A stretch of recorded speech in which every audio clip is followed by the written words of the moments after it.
have to catch it at the right second.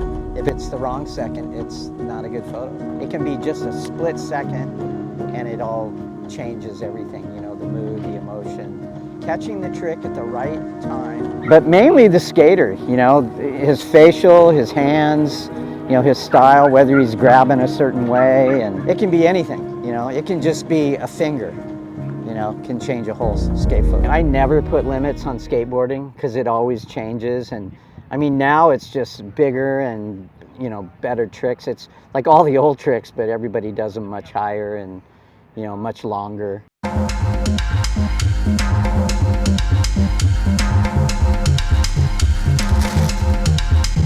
So this is Push, the book I did back. It's been out for 2 years now. An overall like 40-year book, because I've been doing skate photography for over 40 years now. The crossbone lean was just one of those shots that I got during one of those sessions, and I found all the other photos from that session and started running those. Tony asked me about that day, and I think I actually shot the one portrait down by the beach that day. And yeah, and then I think we shot some half pipe stuff too that day. And it was just a regular session, and he just happened to be ripping. Were you seeing yourself as a when did you start seeing yourself as being a skateboard photographer? Well, at first when we started the magazine, the whole time I thought the first couple of years, I'm gonna do this for a couple of years, and then the magazine will die, and then I'll be a landscape photographer or something. That's what I was really thinking. I was going to do some sort of fine art photography. You know, a few years into it, I started thinking, when I started traveling, I think, is when it kind of dawned on me that, you know, this might turn into something, you know, and I might be able to do this for another 5 years. And you just don't know how things are going to work. You know, this is uncharted territory, you know. I was surprised there was a skateboard magazine, because I came from a time when nobody gave a crap, you know. What do you think that made Grant such a great skate photographer? Well, it's interesting, but you got to think time and skill and attention to detail and caring. He's a very caring man. It's funny because the photos of me that he's taken, my favorite of my own would be all these outtakes from the pull camera shots. Like, I love the shot that was the famous shot, but I like all the other ones because we've only, you know, in the last few years, the first time I got to see those. And then I think about other photos, like I think about Jim Thiebaud wall ride, I think about Gons at the Jimco Banks, I think about Cab. Like, there's so many good photos that, you know, I can't pick just one.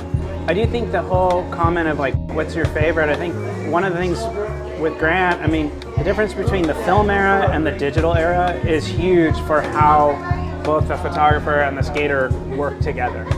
And I think that is what makes not any one photo, but his whole library of work that much more special is, you know, just that experience of, like, you don't know if you got something good until you get the film back from the lab, you know? And then sometimes, like Grant saying, some of those didn't get published, or you just never saw them. There wasn't Instagram. People churn out photos now, and even if they're great photographers, sometimes you don't even notice. His images are what gave us. That's all there was. There was like a few videos, but really it was all about Transworld and the images that were in Transworld, and 90% of them were Grant's. You know, we would see all these amazing shots from like California and Arizona, and some of these mythical places, these mythical spots. Like, we didn't have terrain around us that was like, you know, just good ramps or like cool transitions like to skate, or cool banks. Like, we didn't have any of that stuff. So to see that stuff documented by Grant was like, that's why we all came here. There's not just one best skateboarder, there's lots of great skateboarders. Chris Miller, Tony Hawk, Caballero, McGill, Christian Hosoi, Mark Gonzalez, Rodney Mullen, Nadas Kappas. And I'm not just saying that because I don't want to get beat up. How many times have you done this? Zillions. Are you still as excited every time you're gonna shoot? Oh, you know, if I don't shoot, I've been coming to I don't even know who's skating. I come Wednesdays or Sundays here because I know all the locals will be here. And if I go too long between times of shooting, I get antsy, you know? Or I go, well, what if I forgot how to do it? What's the magic with skateboarding? Just the energy, and maybe I'm stuck in a rut. I don't know. It's something that it comes easy for me now that, you know, it's just a formula, shooting. You know, you stand in the right place, you use the right exposure, you get low enough, you use the right lens, and you can't fail taking a good photo, but I know that formula. It is a formula. Everybody, you can tell because everybody shoots the same way. Would you say that you were part of inventing that aesthetics and style? I think so, but I also learned a lot from the previous generation.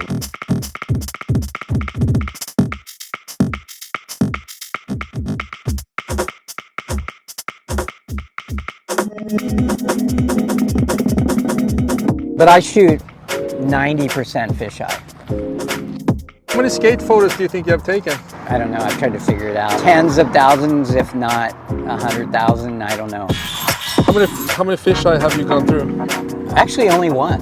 Caballero took that out when I shot the doubles cover for Transworld, cleaned it right off, the wiring and everything. I'm the one that's in the wrong place, you know, and didn't react fast enough. You know, they're just skating. My favorite skater, just whoever shows up. I can get a good photo out of anybody, pretty much. Think you can get a good photo of me skating? Sure. Get out there.